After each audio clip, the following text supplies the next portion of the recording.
기름장순의 난쟁이. 어느 마을의 시장 가까이에 2층짜리 집이 있었어요. 이 집에는 모두 4명이 살고 있었지요. 1층은 기름가게였는데 여기에는 기름가게 주인 할아버지와 할머니, 그리고 장사를 거두는 아가씨가 살고 있었어요. 2층 다락방에는 가난한 학생이 살고 있었지요. 그러던 어느 날 난쟁이 한 명이 기름가게로 들어왔어요. 먹을 것 좀 나눠주실 수 없나요? 너무 배가 고파서요. 난쟁이의 눈꼬리가 축 처져 있었어요.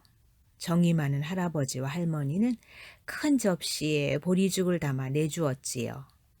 고소한 버터도 한 덩어리 뚝 떼서 넣어주었어요. 아, 맛있겠다. 난쟁이는 허겁지겁 죽을 먹어치웠어요. 누구를 찾아가는 길인가요?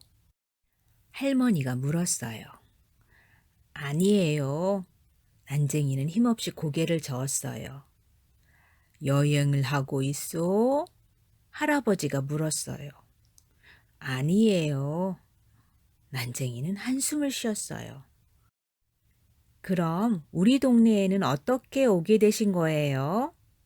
일을 거두는 아가씨가 눈이 동그래져서 물어보았어요. 머물 곳을 찾아 떠돌고 있답니다. 난쟁이가 울먹이며 간신히 대답했어요.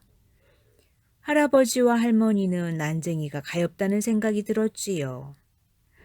그럼 우리 가게에 머물며 심부름이나 좀 하겠소?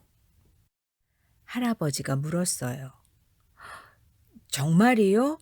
저를 놀리시는 건 아니겠지요? 난쟁이는 큰 소리로 물었어요. 너무나 기분이 좋아서 하마터면 펄쩍펄쩍 뛸 뻔했지 뭐예요. 그날 저녁이었어요. 대학생이 치즈를 사러 아래층으로 내려왔어요.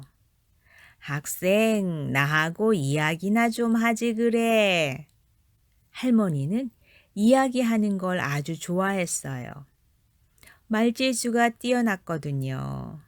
할머니한테는 신기한 말재주 입이 있었기 때문이에요.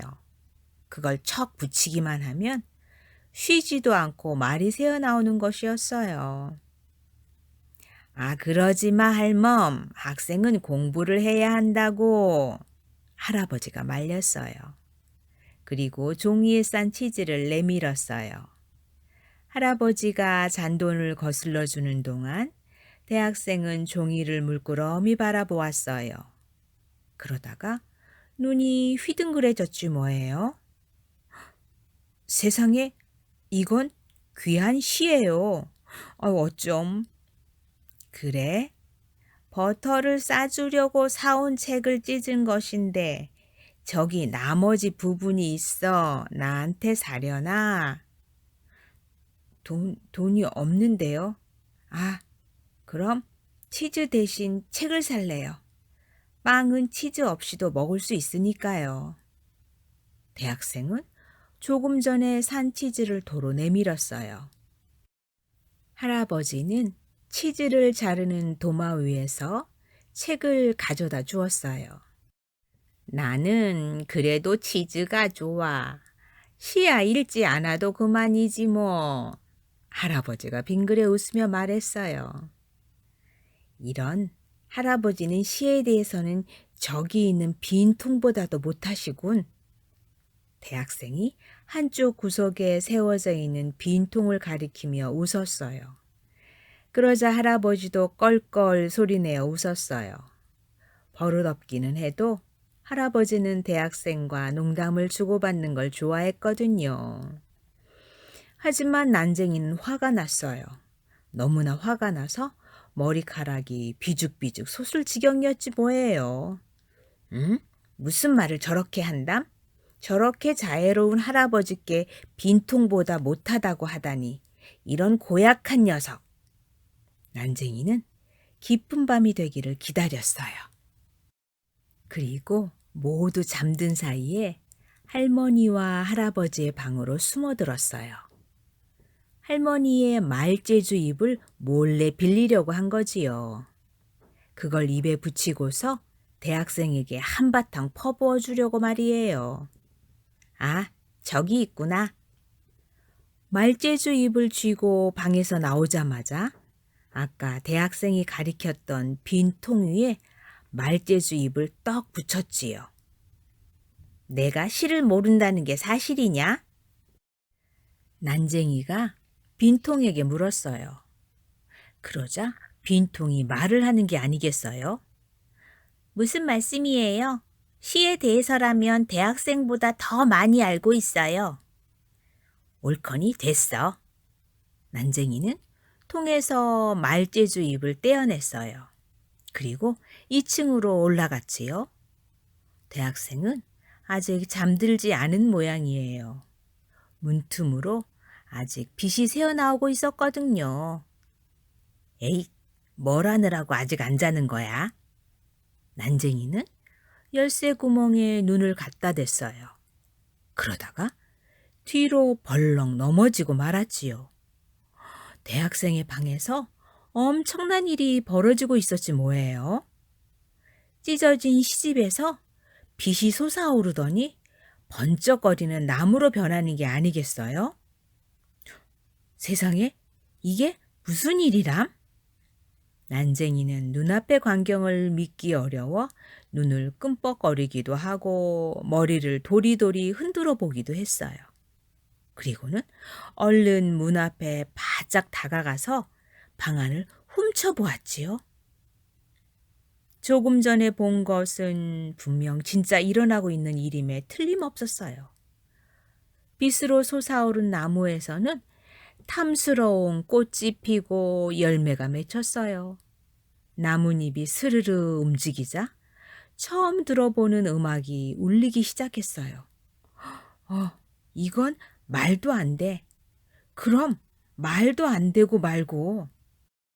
난쟁이는 넋을 잃은 채로 한참 주저앉아 있었어요. 그 사이 방에서 새어나오던 빛은 사라지고 다시 먹빛이 되었지요.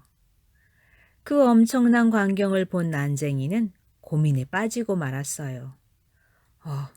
아무래도 책을 읽는 대학생의 편이 되는 게 낫겠어. 아니야. 그게 다 무슨 소용이람?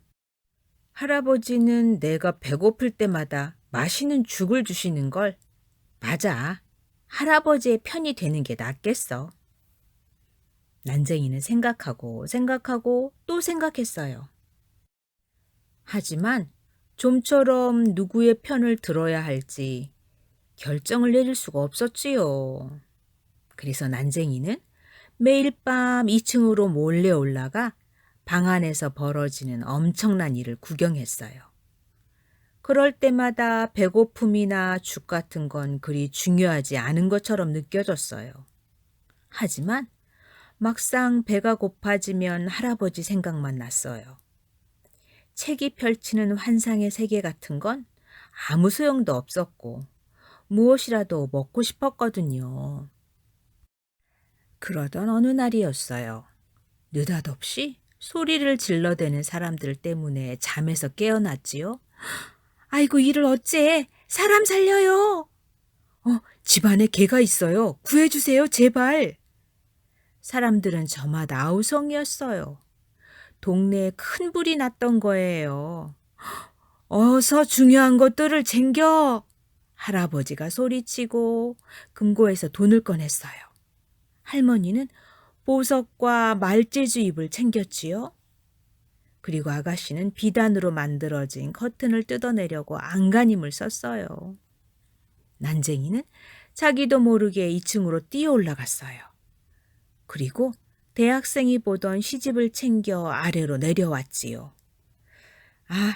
내가 이 귀한 것을 구했어. 난쟁이는 뿌듯해졌어요. 5명이 사는 2층 집에서 제일 귀한 것을 챙겼다는 생각이 들었거든요. 불쑥 기운이 솟아났어요. 난쟁이는 다른 사람들과 힘을 모아 열심히 불을 껐어요. 마을의 큰 불이 간신히 꺼졌어요. 오랫동안 많은 사람들이 있는 힘껏 물을 길러 나른 덕분이었지요. 어찌나 열심히 물을 날랐던지 배가 몹시 고파졌어요. 그러자 난쟁이는 생각했어요. 어후, 시집이 무슨 소용이람? 밤마다 빗으로 된 나무가 솟아오르면 뭘 해? 이렇게 배가 고파 죽겠는걸. 난쟁이는 마을 사람들 속에서 기름장수 할아버지를 찾기 시작했어요. 얼마 안 있어 대학생이 눈에 띄었지만 난쟁이는 콧방귀를 뀌며 할아버지를 찾아 그냥 가버렸답니다.